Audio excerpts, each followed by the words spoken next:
اوجش گرفت و پهلوانم اوج گرفت پالتوش که موسیقا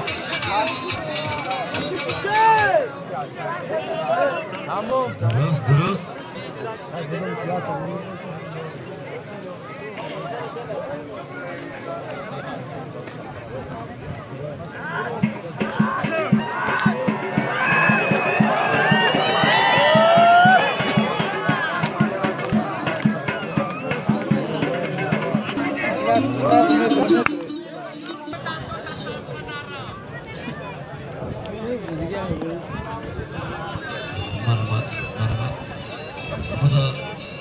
تماشاگران عزتمند مهمانان گرامی قدر عین حال در میدان هنرنمایی کرده ایستادند.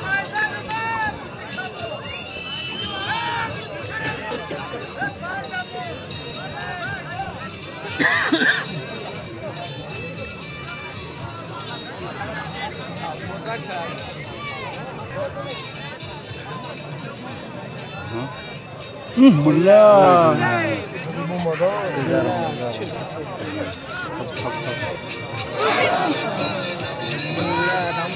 دارانه بزمی گشتگی روز ما را باز هم زیبا و گوارا گردانده ایستادند.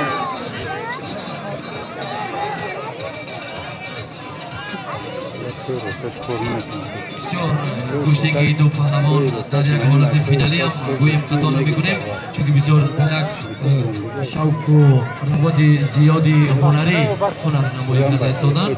باز هم خوبتر میشد که دو پهلوان در بین دوره هنرنمایی چون مهنت نشود ضایع نشود.